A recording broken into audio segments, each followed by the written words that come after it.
Hi friends, ఈరోజు మనము రథసప్తమి పండుగ రోజున గురించి తెలుసుకున్నాం. మానవుల జీవితంపై సూర్యభగవానుడి ప్రభావం ఎంతో ఉంటుంది.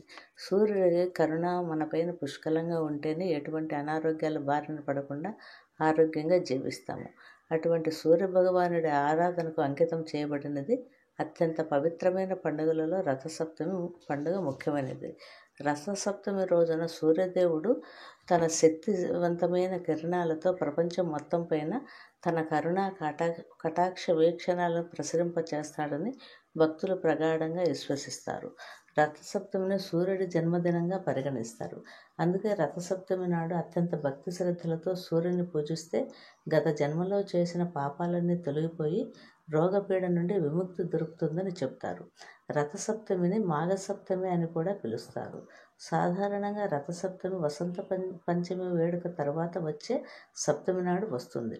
రథసప్తమి తిథి నాడు ఉదయం 5 గంటల నుంచి 7 గంటల లోపల తలస్నానం చేసి సూర్యభగవానికి విశిష్టమైన పూజలు చేయాల్సి ఉంటుంది. సూర్యభగవాన్ని ప్రసన్నం చేసుకోవటానికి ఇది సరైన సమయమని ఇంట్లో సూర్యయంత్రాన్ని స్థాపించి పూజలు నిర్వహించుకోవచ్చు.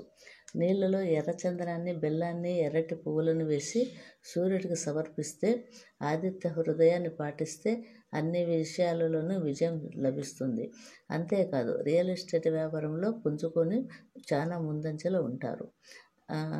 దానధర్మ సూర్యుడు ప్రసన్నమవుతాడు. రథసప్తమి నాడు నిరుపేద బ్రాహ్మణులకు పప్పు, బెల్లం, రాగి, గోధుమలు, ఎరుపు లేదా కాషాయ రంగు వస్త్రాన్ని దానం చేస్తే జాతకంలో సూర్యుడి స్థానం బలంగా ఉండటం కోసం దాన ధర్మాలు ఎంతగానో ఉపయోగపడతాయి.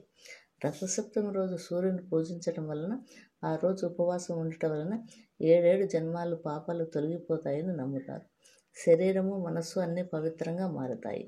సూర్యోదయానికి ముందు వచ్చే అరుణోదయ కాలంలో తలస్నానం చేసి సూర్య భగవానుడిని పూజించడం వల్ల ఆరోగ్యంగా ఉంటామని, సూర్యుడు ఆరోగ్యాన్ని ఇచ్చే దేవుడు కాబట్టి సూర్యుడు పుట్టినరోజున ఆరోగ్య సప్తమిగా కూడా అంటారు. రథసప్తమి నాడు ఇంట్లో కంటే ఎక్కడైనా నదులలో స్నానం చేస్తే, ఆర్ఘ్యదానం చేస్తే మంచిది. అంతేకాక స్వచ్ఛమైన ఆవు నెయ్యితో ఒక దీపాన్ని వెలిగించి సూర్యుడికి ఎర్రటి పువ్వులతో, అగరబత్తీలు, కర్పూరంతో పూజలు నిర్వహించి దాన ధర్మాలు చేయాలి.